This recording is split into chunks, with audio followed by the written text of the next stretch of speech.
was going to change the trajectory of our lives. We just didn't know what was going to happen. The thing, I guess, that hits me the hardest is how different our lives would be if it weren't for Chris. I mean, literally, if it weren't for Chris, or if it weren't for us meeting Chris through these dogs, like, we wouldn't be sitting here right now. No. Like, this whole ass thing wouldn't exist. There'd be about 500 dogs so far that I don't know what would have happened to them. Oh my dog. Dog. Oh my dog. Oh my dog, hey. Oh my dog, hello. We are back. Back again. Yes. Holly and I have had a bit of a roller coaster of a year, kind of landing with a big shit on our plate. On a shingle. So when we first started this podcast, the very first thing we did was we said we have got to tell everybody where we started out in rescue, how we got here, how we met, who that person was that brought us together. And so we shared a little bit about a very special human being who very suddenly passed away in the last couple of weeks. So we'd like to dedicate this episode to who we call the queen of foster-based rescue in Iowa, Chris Wells. Yeah. She had been struggling with some health issues and passed away really abruptly just before Christmas. Yeah, I mean, she was sick, but she wasn't. Yeah, no one saw this coming, right? And we don't know, but it was abrupt and unexpected, and it kind of really rattled Holly and I's life and it's going to for many years to come, just with her not being here. Right. So I was chatting with a friend, and everyone knows how much we loved her, and so a lot of people have said, I actually had someone ask, are you going to do a podcast about Chris? Because I'd like to hear more about her. And so I said, yeah, I think we will. And Holly and I, when it happened, said we wanted to make sure we had some sort of tribute out there that we could just share our feelings and love for her and kind of the origin story of our relationship with her and how special she was to all the dogs that she saved. Yeah. So we're going to make it through. We can do this. I'm just going to sit over and say, yeah. Yeah. She'll have things to say. I'm much better at compartmentalizing, when, but I will say, Kara and I handle depression much differently. We'll just say that. My depression looks manic. And I go to bed and don't come out for days on end. Yeah.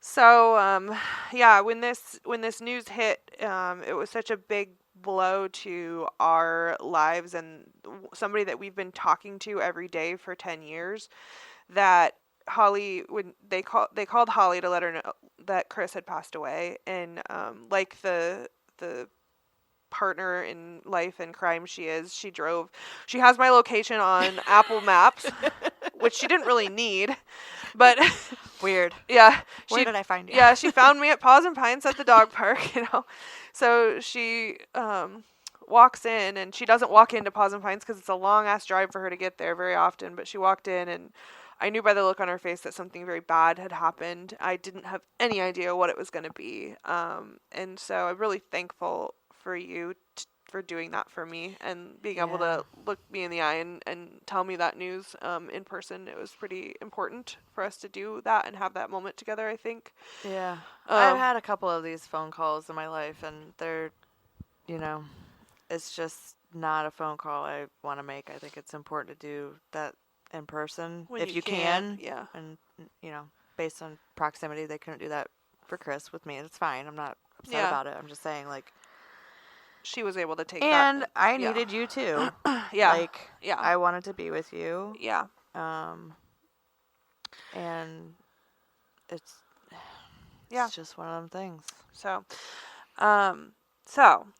obviously we've talked about this before, but because this is an episode all about the one and only Chris Wells, we want to just recap how we met and kind of how this all happened. So for me, I met her first because somehow the internet plopped in my feed this one-eyed Chihuahua.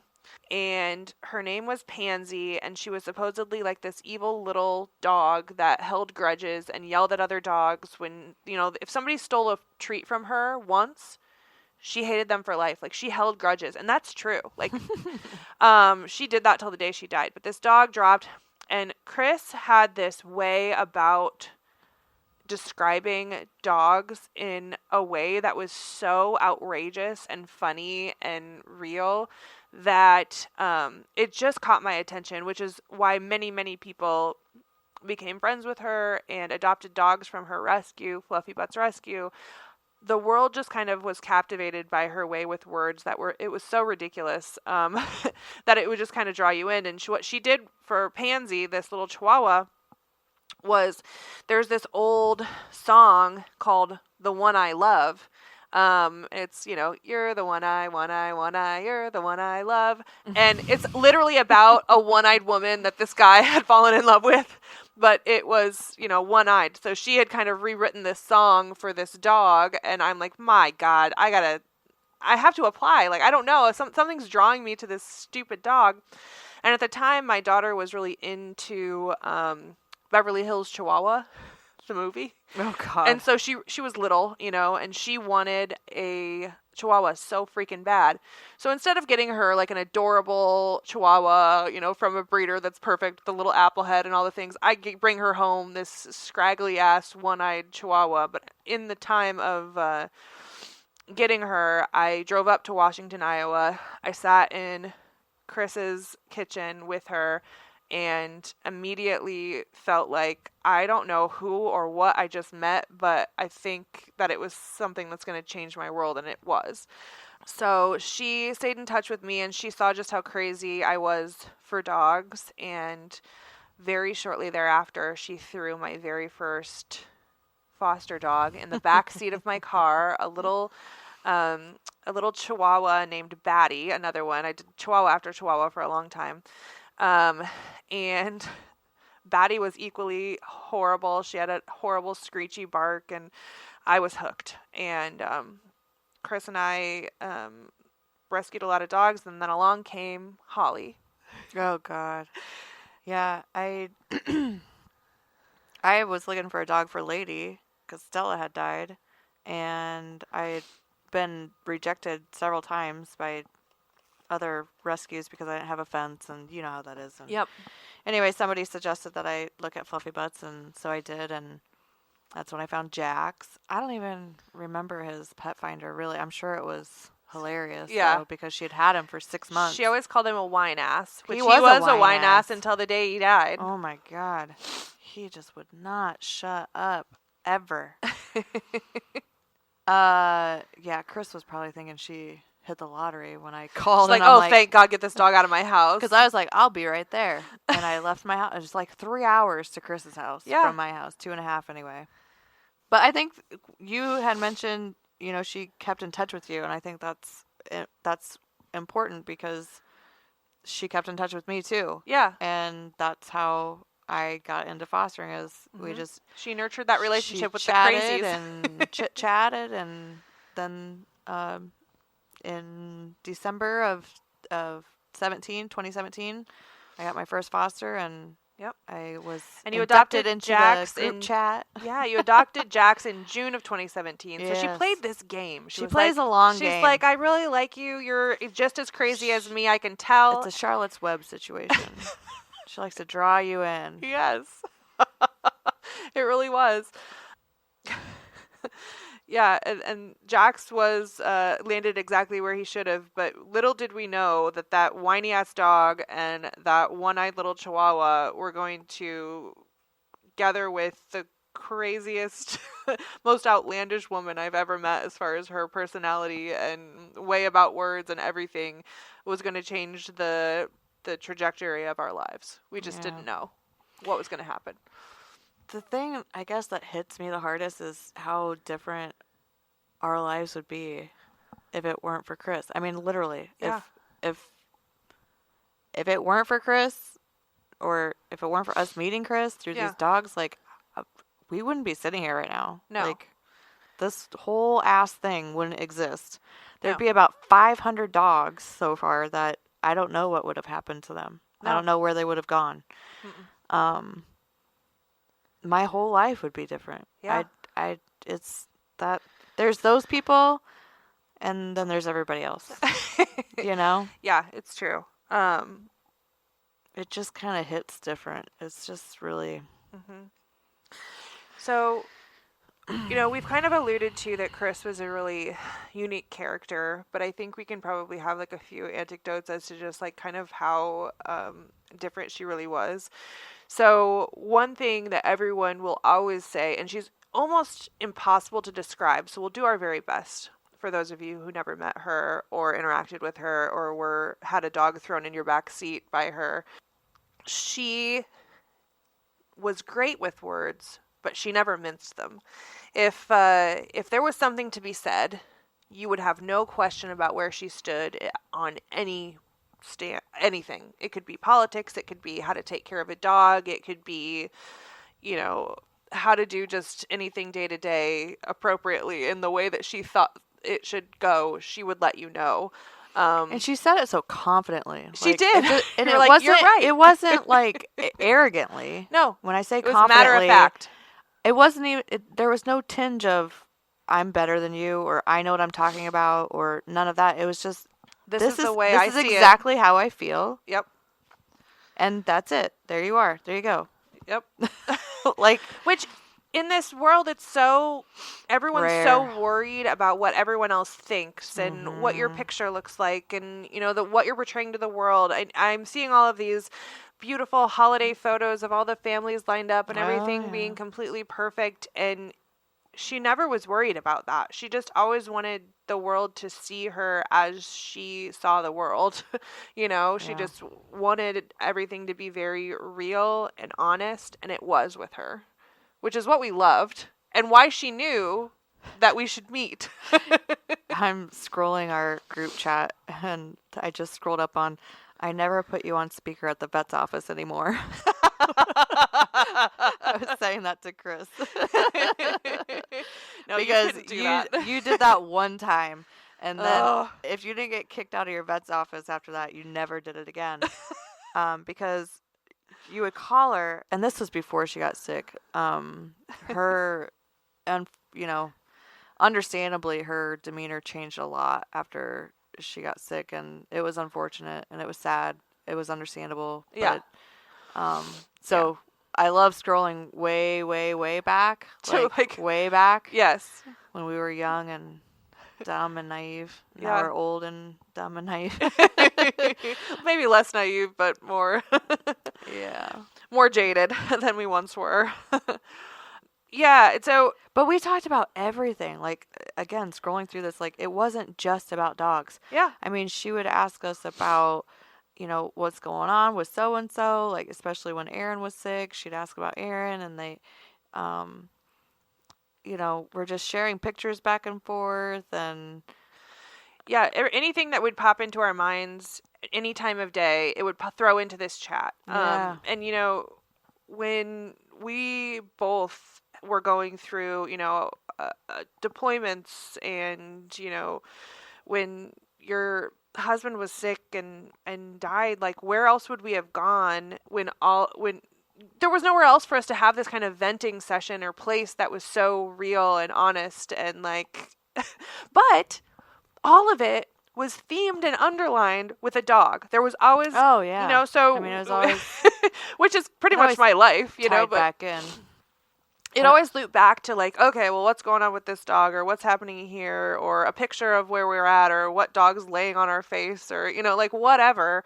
There was always that, and that was the common ground. But the real common ground, I think, was that we found in Chris something that looked really familiar with how we felt about the world, but we just hadn't quite experienced it in a way that we could be quite like her. And we'll never be able to be quite like her in how she was able to be so real and honest.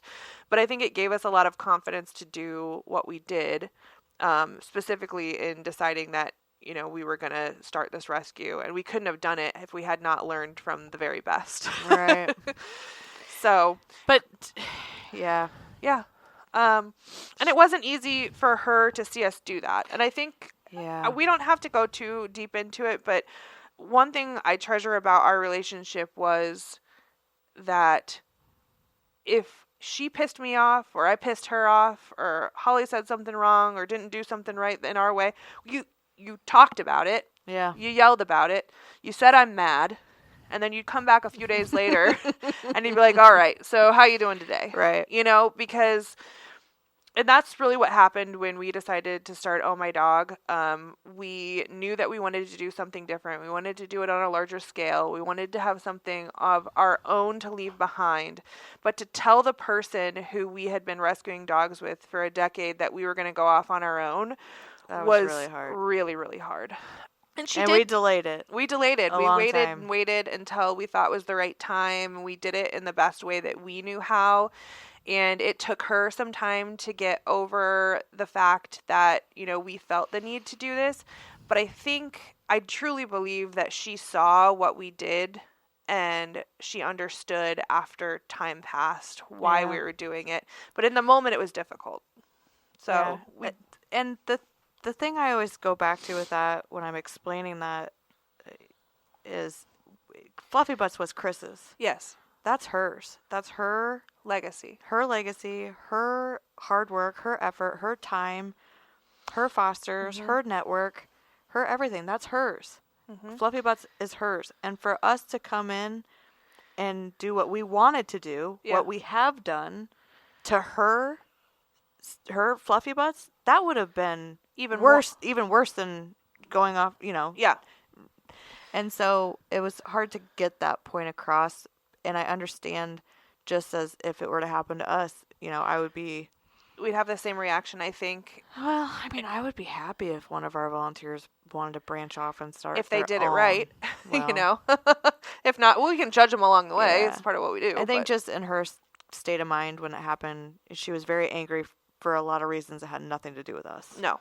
And it just kind of added to it, and, you know. Yeah. But I think she would be proud, even if she never said it, that despite it hurting her feelings, we still did it. Because she would have done the same thing. Because she would have done it. She was just cutthroat like that. Yeah. I mean, well, she did do the same thing. Yeah. So when she started rescue, she rescued and fostered for the United Yorkie Rescue. That's how she kind of got into everything, and she did that after it was called Jordan's Fluffybutts Rescue Resort. Was the whole name of her rescue originally when she started it. Jordan was this little Yorkie that she loved. That was her heart dog and her reason for getting into rescue.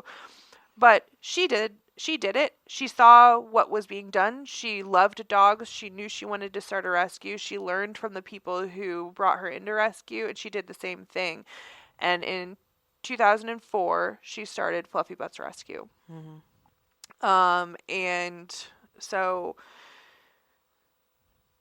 that role model, that path that she created for us allowed us to do what we're doing now, and we took a lot of things from her playbook and changed them with what made sense for us and how we're doing it.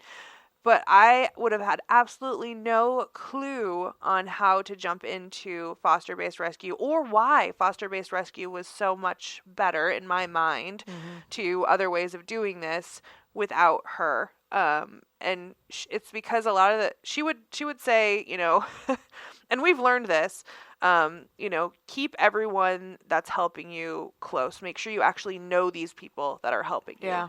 And we might not always know our fosters, but we usually have some sort of connection to them, you know? And we've seen it happen where we would get a foster that someone would recommend to us and it didn't work out. And for us to be able to just be like, you know what? We're going to move on, and thanks for helping us when you did, but this is the way we're going to do things, and you aren't quite a fit. For us to have the bravery to be able to do that completely came from her, you know? Oh, yeah. When I got into the group chat with you guys, and everything was just so straightforward, and it was like I could breathe. Yeah. Because that's how I was, and I was in a corporate world, and I would continuously get told, you know, you have sharp elbows, you need to, you know, change your tone or this or that. I'm like, I'm just talking. Like, I don't, you know, and I get that now, like self-reflection and time and age and all that crap. And I was the same way.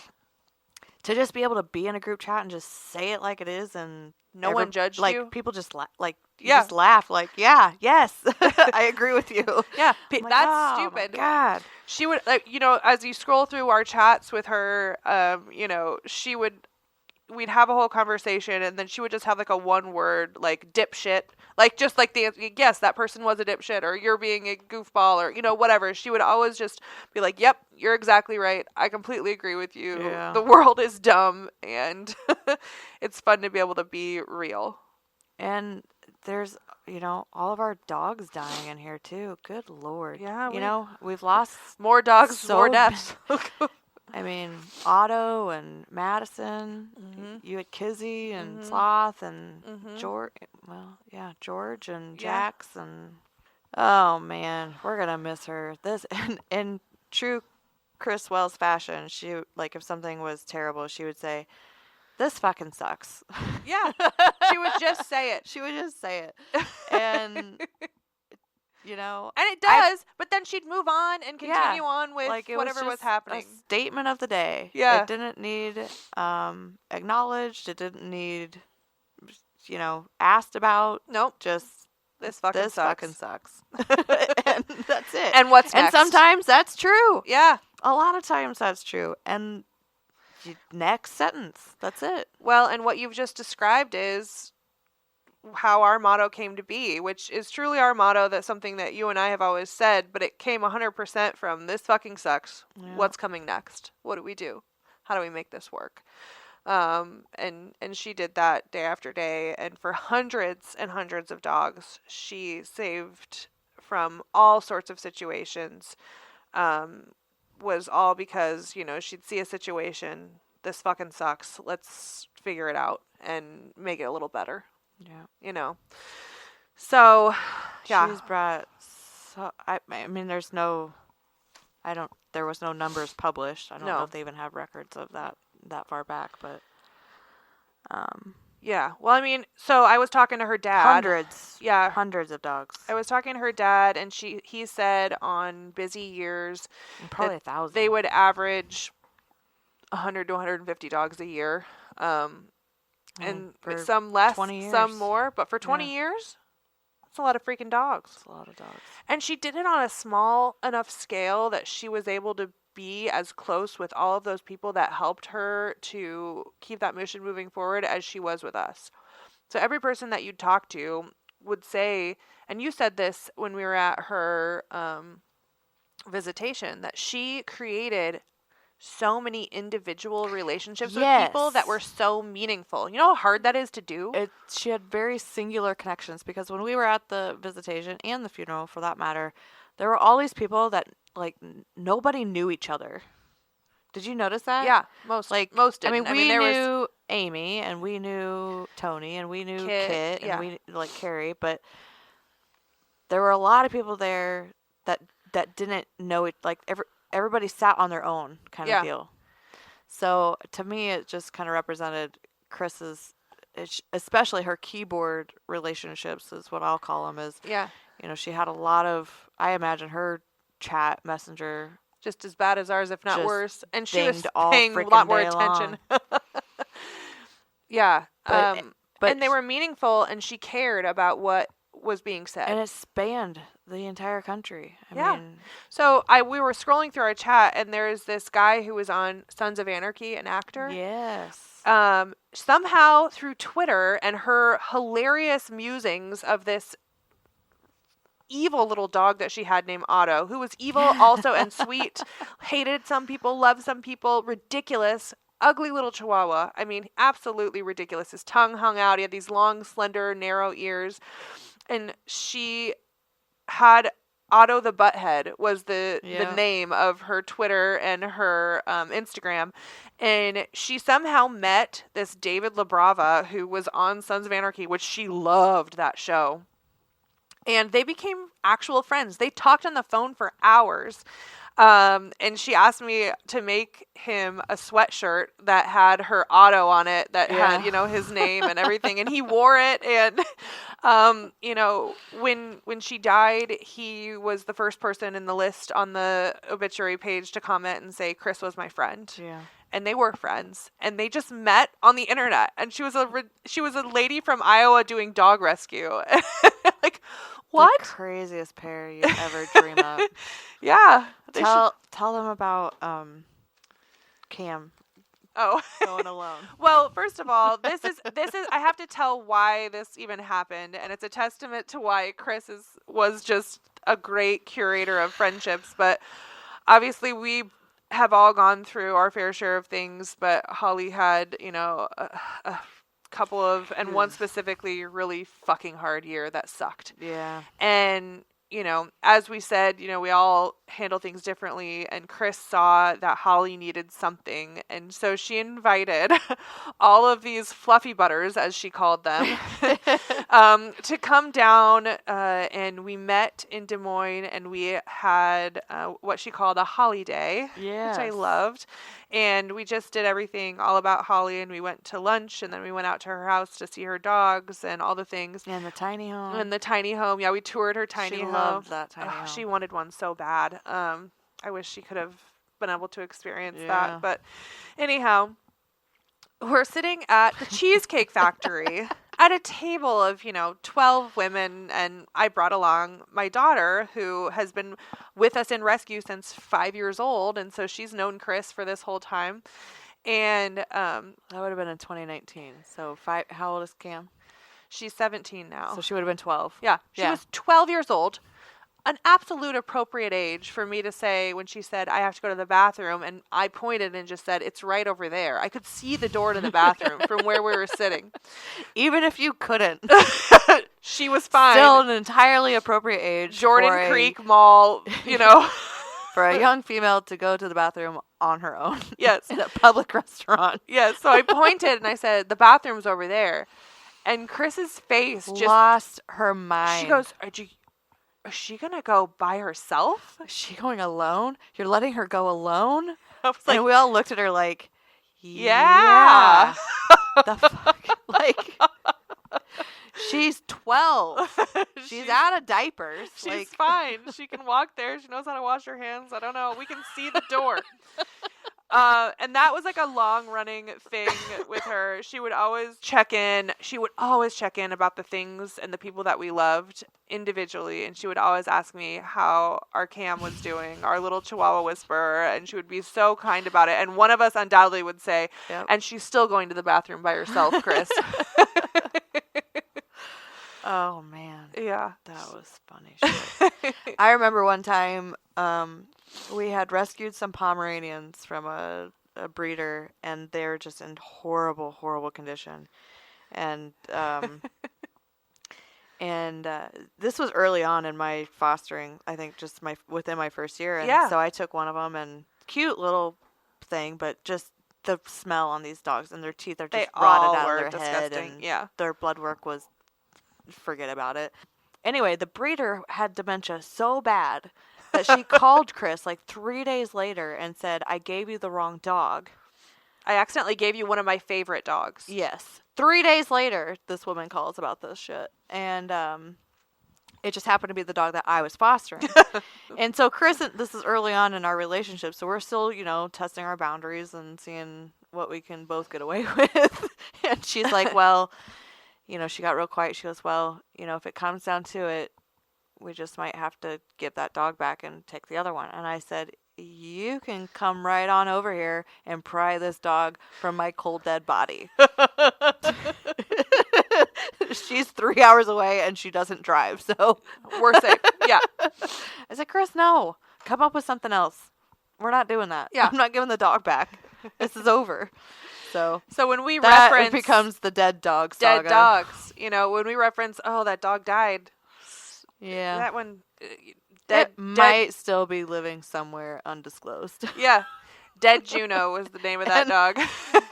And that will forever be a Chris Wells tribute. Yep, the dead Juno. That dog actually is dead now, so I feel comfortable talking about it. Dead Juno actually dead. We've passed the limit of and the breeder is well into her 90s and has no access to podcasts, I'm sure of it, so I think we're safe. Oh, man.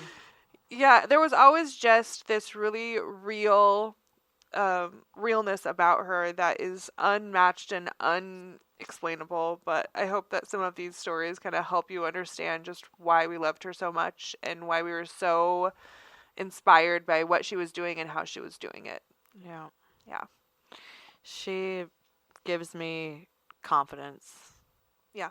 Every day. Yes. Especially now. I mean, of course, things are always raw after somebody dies, but and that's the thing about people dying. I've had a lot of death in the last few years. A lot of very close people to me have died, and you just never know.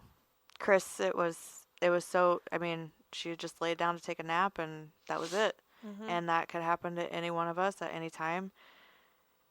And I know that's hard to think about. I know it's, what's the word, cliche to talk about, but it's real. And so get your shit in order and make sure that you're doing things that are meaningful and matter to you. Yeah. Chris Wells would not have tolerated 1 minute of doing anything she didn't want to be doing. Or that was not worth her time. Yeah.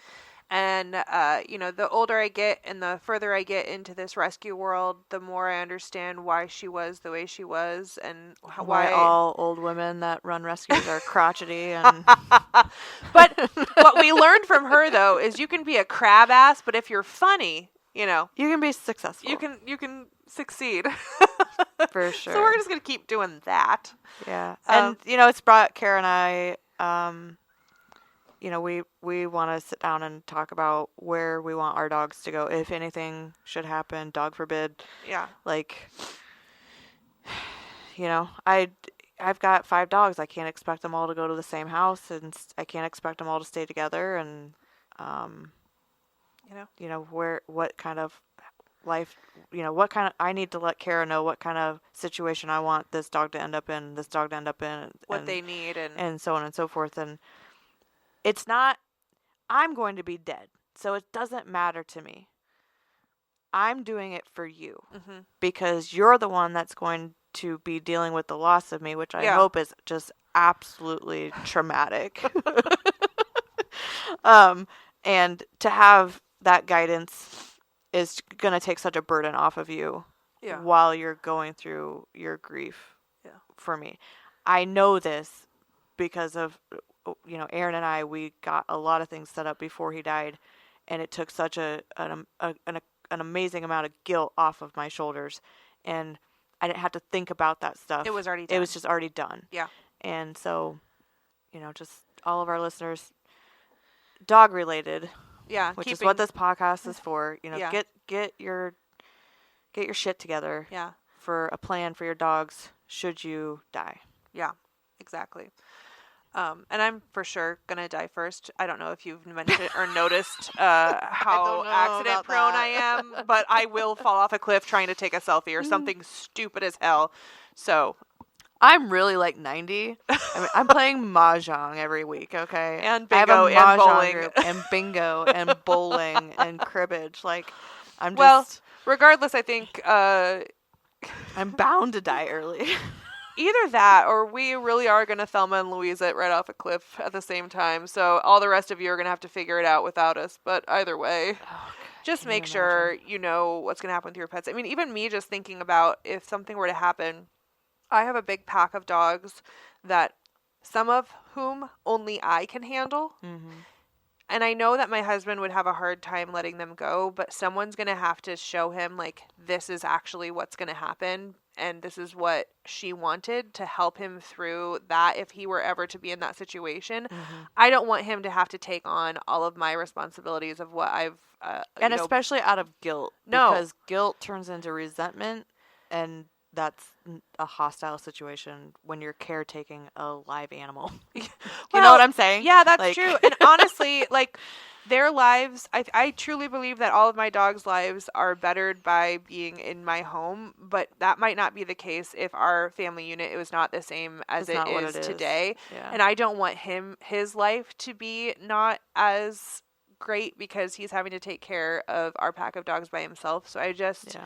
There's some that I really want to make sure that I have an outline for and that he knows that and he knows where it exists. And, if it seems silly, but perhaps just get your last will and testament, even if it's for your dogs, notarized so that it's legitimately your wishes. Yeah, that is the absolutely critical and crucial piece of that. And you can sit down and write a 40-page will down to your last freaking sock. I don't give a shit. If it's not notarized, it doesn't mean anything. No. Your estate will go through the law, and that is how it will be handled. Yeah. So. And the law does not know the color that Guinea Boopert has to be dyed. And Right. she needs a re-dye every 6 weeks. And if that's not in my shit, and she's not going to somebody that's going to keep that up, I will be back to haunt you all. Yeah. Now, the thing about a notary is it's not as big of a deal as what you might think. No. There are notaries everywhere. In fact, we have a volunteer that is a notary. A mobile notary. Mobile notary, an e-notary, so on and so forth. So, yeah, in the state of Iowa, you can get something notarized literally over the internet. Like, you just have to set up a meeting. It's like a Zoom FaceTime, type situation, so they can witness you signing the document. But pretty much any bank is going to have a notary. If you put something out on your Facebook, a friend, I'm a notary. I am personally a notary. If you need something notarized, I'll come notarize. I think my thing expires next year, 2025. But anyway, my point is even if you just have like a simple list of 10 wishes, go get it notarized. So it signifies that somebody else witnessed you making this list and you signed it in front of them and you were of sound mind. So there's no question about who wrote it or, I hate to think about that kind of stuff, but it's getting something notarized, not a big deal. Yeah. Stop by the bank on your way home. You sign it, they sign it, it's over. Yeah, exactly. So anyway, that's our real life takeaway for those of you who, didn't experience this loss with us, but we appreciate you listening to our origin story and how we met and the person that made us both who we are today and have set our lives into this direction. Chaotic motion. It's so amazing, and I wouldn't trade it for the world. And thank dog for Chris fucking Wells. You know what I thought about this morning in the shower? None of OMD. There's only like one volunteer I think that knew Chris, like personally. Yeah, one. Yeah. So that's an entire network that was created from our whole family. Our rescue family. I mean, there were a lot of people that reached out in support. A lot of people saying, "Hey, take your time grieving. Like, we know you guys are busy. We've got this. We know you're, sad. We've got this. We got your back." And that was amazing. It was really special to have that support for someone they didn't even know. Yeah. But they all wouldn't be doing what they're doing if it wasn't for Chris Wells. That's right. So there is a connection there. Yeah, she created an absolute legacy when it comes to doing everything for the dogs, and also just doing everything with a pure intention of what you believe is best and standing on your hill and freaking going out with no questions as to what you believed in and who you believed in and who you loved, because we all knew. Yeah. So. Yeah. Ugh, what a bitch. Yeah, how dare she leave us here? That bitch. She'd be laughing right now. So if any of you take offense to that, you've missed the entire point of this episode. Did not know her. Oh, man. Well, here's to Chris Wells. Yeah. Dog damn it. Thanks for teaching us how to figure it out, really. For real. Thank you. She was amazing. On that note, Fluffybutts is going to continue to exist. They're obviously they're in Eastern Iowa. They're all grieving. They're going to take a minute, take a breather. But I think there's a group of people over there that want to keep Fluffybutts going, and we intend on supporting them in every, wherever they want us, wherever they need us, if at all, we're here to help. And you're going to see some things coming from us that are, in a Chris way... Well approved. Yeah, Chris Wells Chris approved. Well stamp approved. Yeah, or in memoriam of her or in honor of her. And so, if anyone ever wonders what that means and who that is and why it's so important to us to continue to keep her name alive and her legacy alive, we should be able to share this just to let you know why she was just so special to so many dogs and to us. Yeah, that's the hardest thing when people die. You don't want anybody to forget them when they're important to you, but they're important to you. So, but she's important to the world. So, I can't wait. I want to get like an actual stamp, and I want a personal stamp that says "This fucking sucks." And with that, we'll figure it out. Oh my dog. What I mean when I see, what I see, what I feel, when I dream, when I be, I'm a freak. What up? Oh, what up? Everybody look at me when I'm free, when I feel what I see, when I do it, I'm a freak. What up? Oh, what up? Say what we got, it's hot to spot, give up the drop, see what we got, do what? We got to go, the body flow, too hot to show, the front row, we won't stop.